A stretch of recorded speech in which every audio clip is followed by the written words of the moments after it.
my great pleasure and honor to introduce you today a former foreign minister, a former prime minister, a former president of Chamber of Deputies, and also a person who has a very impressive background as a professor, and not only.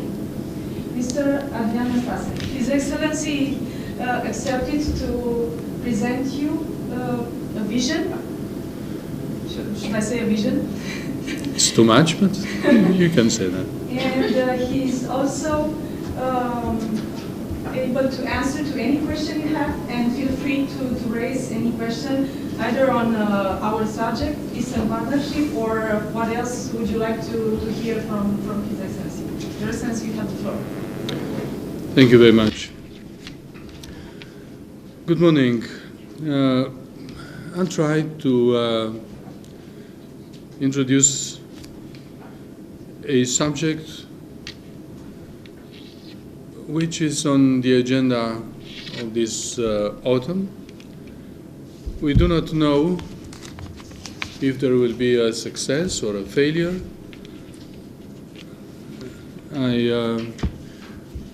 I went through a lot of documents in trying to understand the latest developments on this subject. And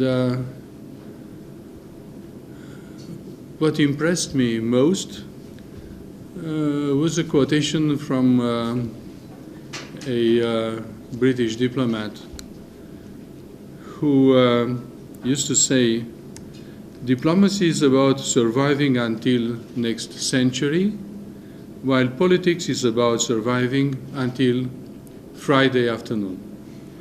Well, so I don't really know what will happen in late November in Vilnius in the third summit on Eastern Partnership.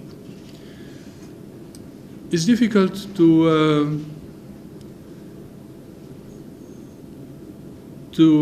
have a vision on this subject.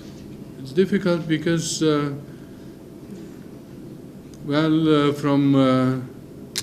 the six members, the six partners, are like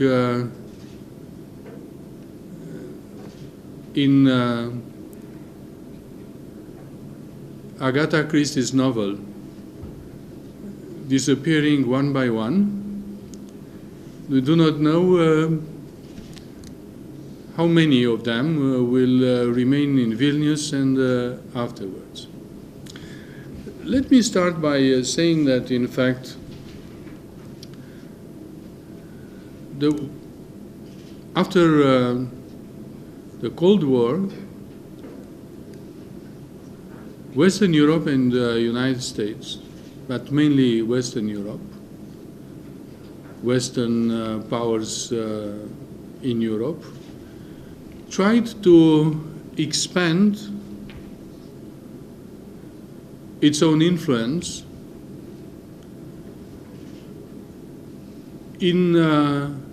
on eastwards in several stages. The first one was the Visegrad Group. If you remember, at the beginning of 90s, the countries which have been considered for further expansion of the Western Europe were Poland, Czechoslovakia at that time, and Hungary. The second wave was obvious as a target for expansion, political, economic, in the years 2000. And this was a time when practically all countries in Eastern Europe, with the exception of former members of Yugoslavia, became members of the European Union, including Romania. The Eastern Partnership is, in a way, the third wave. And the first step in which Western Europe tried to enter into the space of the former Russian Soviet Empire. Well, if it is obvious that in this way,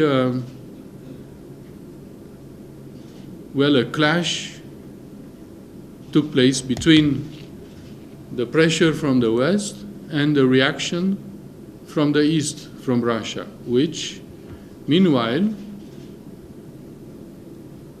came back to a kind of global status. Because, as you remember, after the falling apart of Soviet Union, Russia remained at a stage of a regional power, but using in a very smart way the resources that they had, including oil and gas. Russia came back to the original status of global power. Well, now in Vilnius, we'll see how the politics of Western Union to expand eastwards and the reaction of Russia will generate a certain outcome. I don't want to enter into much details. I brought some documents with me. You can find them on internet. There are public documents, most of them. You can find also in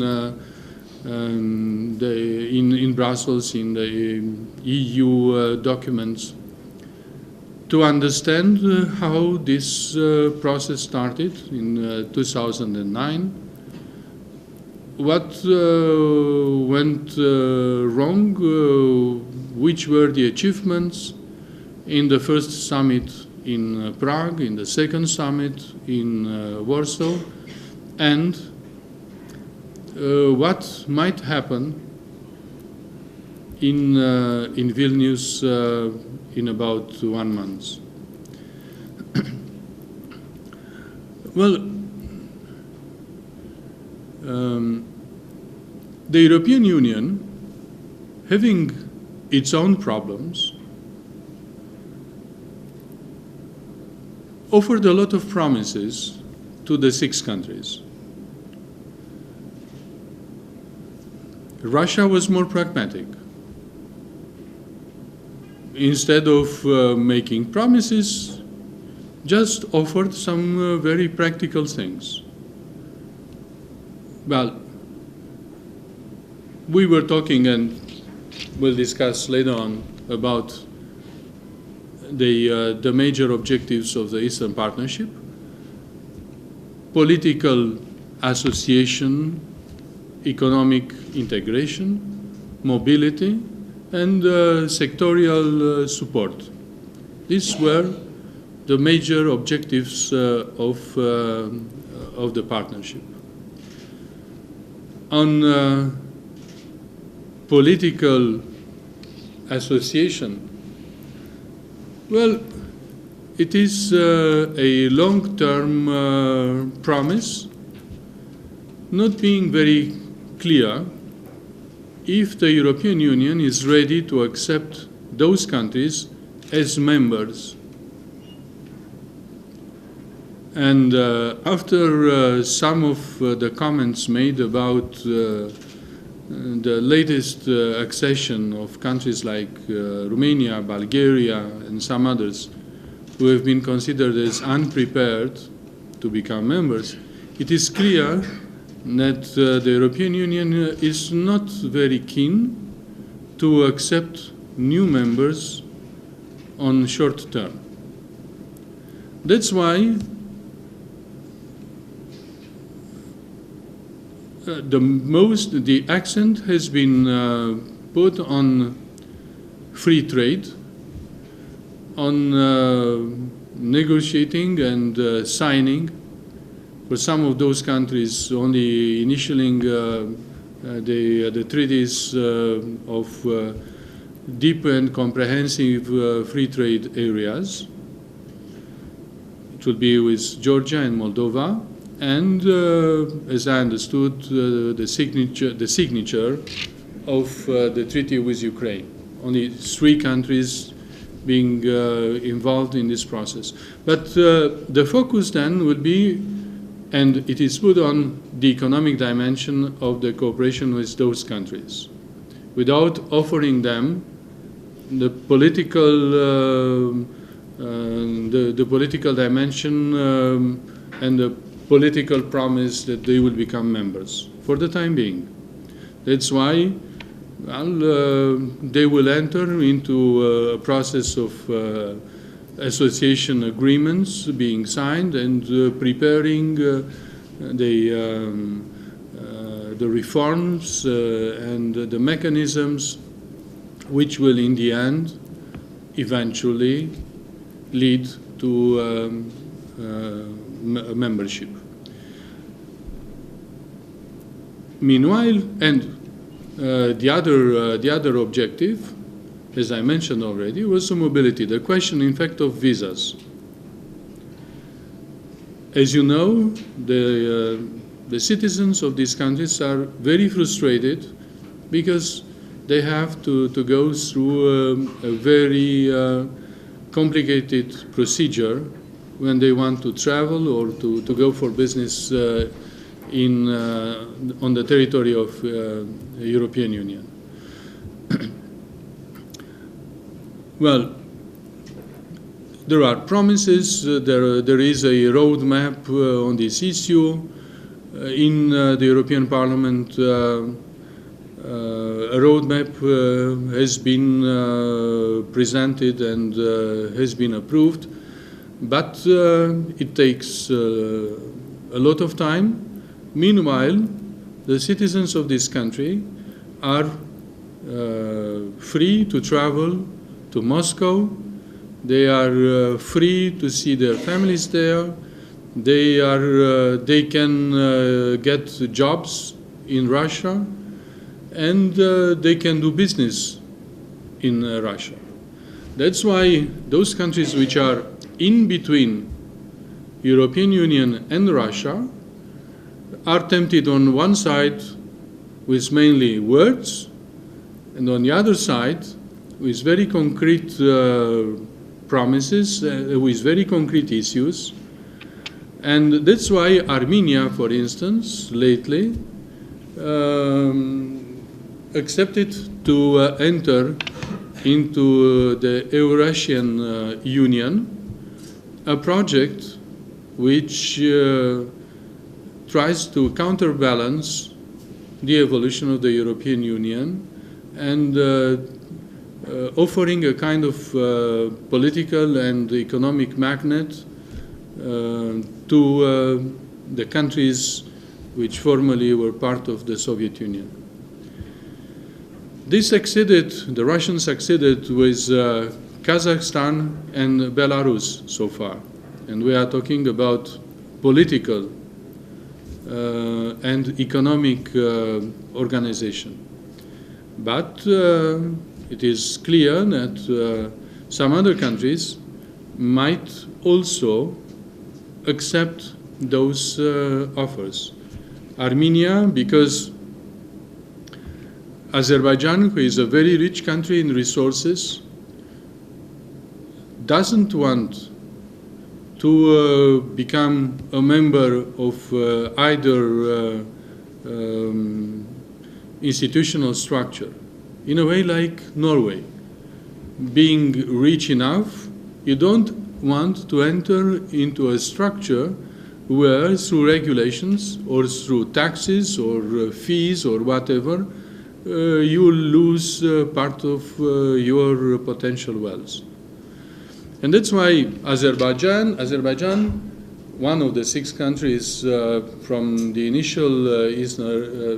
initial partners for this project, remains calm, remains in a certain standby, not willing to sign neither with the European Union or with Russia.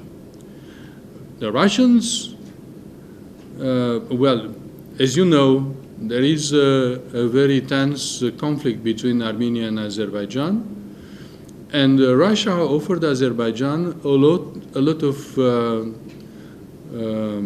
weapons, arms, and in this way, Armenia, which is a smaller country, might be in a very difficult position, having already, this border conflict and those tensions that you already know. That's why Armenia considered that it is wiser for its own interest to become a member or to join the Eurasian Union. Let me say a few words about the Eurasian Union.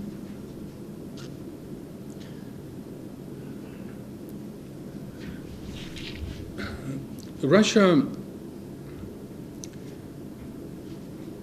had always a temptation to consider itself as a kind of European power, European. During the centuries, it expanded also towards Asia. Some of the leaders in Moscow consider that a new vision, a new strategy would be necessary. And that's why in the last years, this project, which is not very well studied in our countries, developed in a very dynamic way. Well, some of the roots were obvious from the 90s, but with the CIS, the Community of Independent States, and other initiatives. But in 2011, this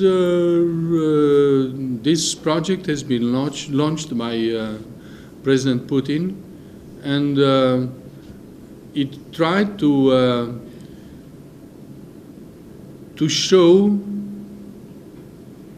that Russia is not counting only on Europe as a partner, but is trying to switch, to move much more towards Asia for various reasons, including what was considered also by the Americans as the rise of China as a global power.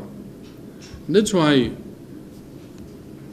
expanding towards Asia and trying to rebuild that territory, well, was a very clear objective of the leaders in Kremlin.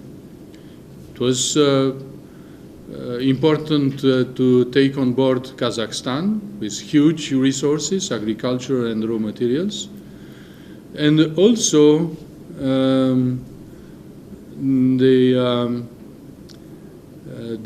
they took on board Belarusia, which is the gate through which the communication with Europe was made during centuries of Moscow and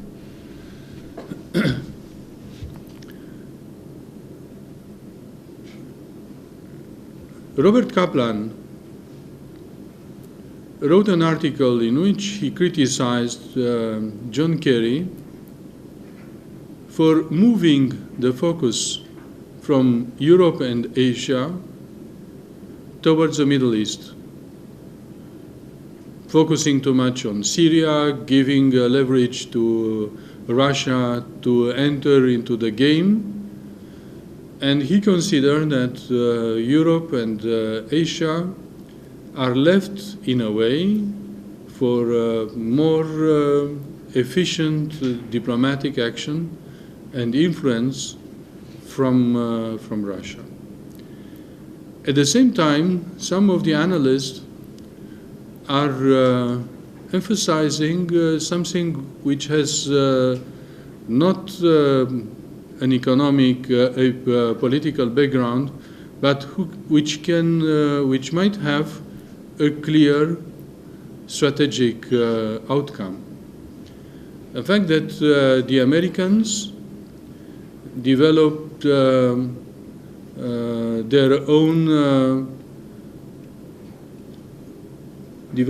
own reserves of gas. Here, I should focus on something which is different from the European tradition. In our countries, in Europe especially, the owner of the land does not have the ownership of the resources under the land. In the United States, if you own the land, you own also the resources. You remember Dallas and all those fights for oil, and so the owners, especially on big lands, on big surfaces, were interested to develop the exploitation of the raw materials underneath, under the land. Well, it is not the same situation in Romania or other countries, especially in Europe. But in this way, the Americans succeeded to become a net exporter of gas instead of importing gas. The surplus of gas is now directed towards Europe and other countries, and this created a huge problem for the Russians, who used to have as a tool the export of gas towards some of those countries, Ukraine, and also Belarus, and also countries from Eastern Europe in general. Now, because there is a surplus of gas, Germany and some of the countries in the north of Europe can have other ways of getting the natural energy resources. There is a huge battle in the field of energy which the battles have strategic consequences.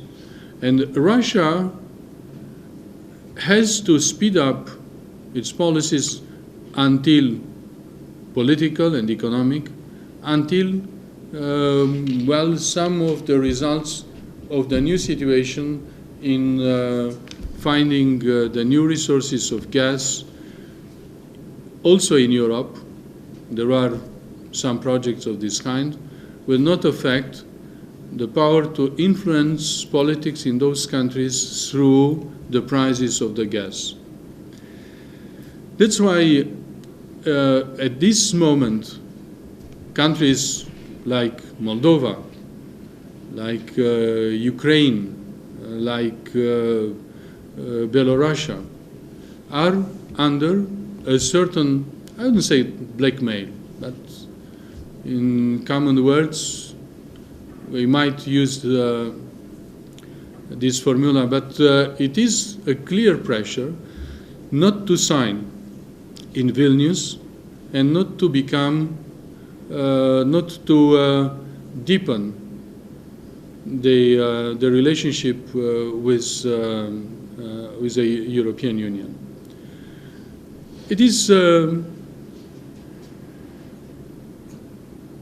clear situation where those countries, especially those in between European Union territorially and Russia are becoming a kind of a testing ground for acquiring zones of influence. This is mainly, let's say,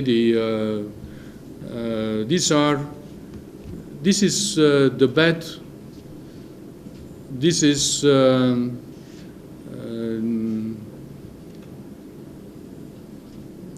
the target for the two sides in Vilnius. We cannot say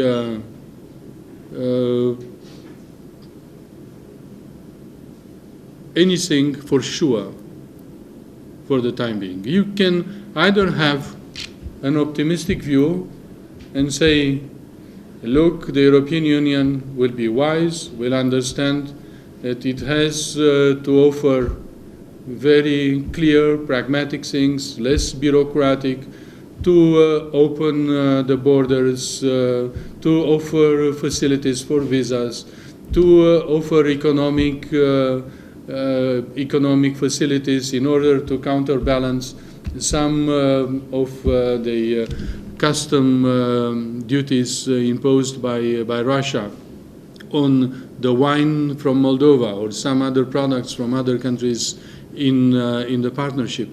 So either the European Union will be wise enough to do things, not to offer words again, or those who are cynical and pessimistic, like Adrian Severin, who wrote a very interesting article on that. There's, for the Romanians, refuzul gândirii geostrategice omoară parteneriatul estic al Uniunii Europene, în Politics, în 22 septembrie 1913. It is, well, very cynical, but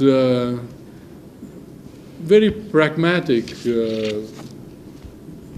analysis of the situation with the Eastern Partnership.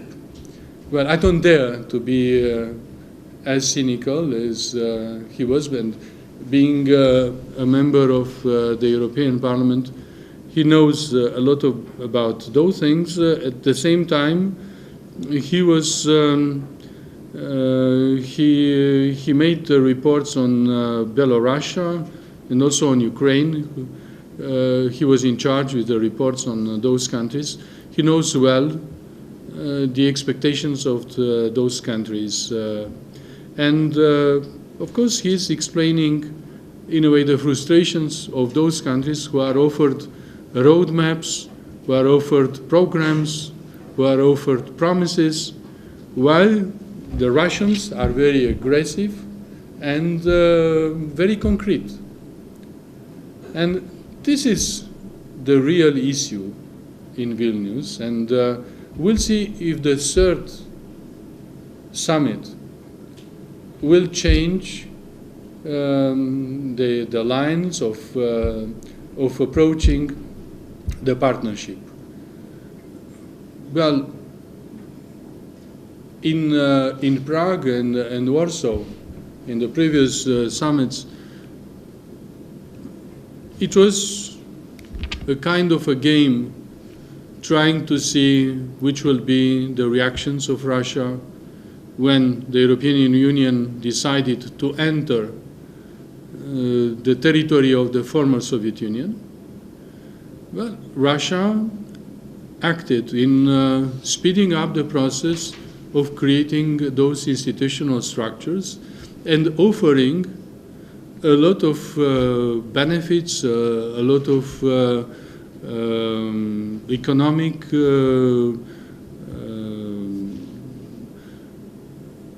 making a lot of economic offers to those countries which are in a way or another put on the map by the European Union. I don't want to take those countries one by one. You know which is the situation in Georgia, with the new prime minister, with the president, the situation in Ukraine. In Ukraine, the problem or the question of linking the signing of the treaty with Ukraine of the status, the situation of Yulia Tymoshenko, it's also very strange because it seems that some of the countries in Western Europe do not want Ukraine to come too close to the European Union, but to remain in the Eastern Bloc with Russia.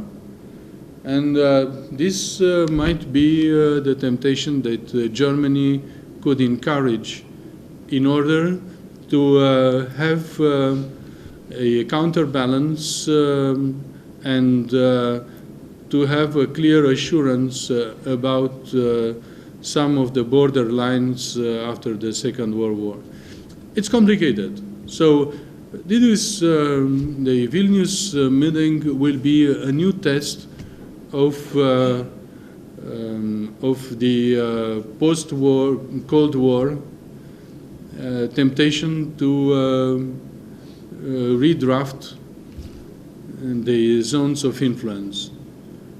These are like, this is a kind of replica earthquake coming after 1990, and you have well, a new test about the interests and the capacity of the blocks of power to will meet in Vilnius and well discussing about well the new delimitation lines between West and East. Now, not having only the question of the Conference of Security and Cooperation in Europe from the 70s, from Atlantic to Ural, but discussing about a clear block of forces in Europe and Asia. Well, I don't want to talk too much about this subject. I would rather prefer to have eventually your questions on these subjects or others connected to what I have tried to explain. And well, if I will be able to respond, I will do that.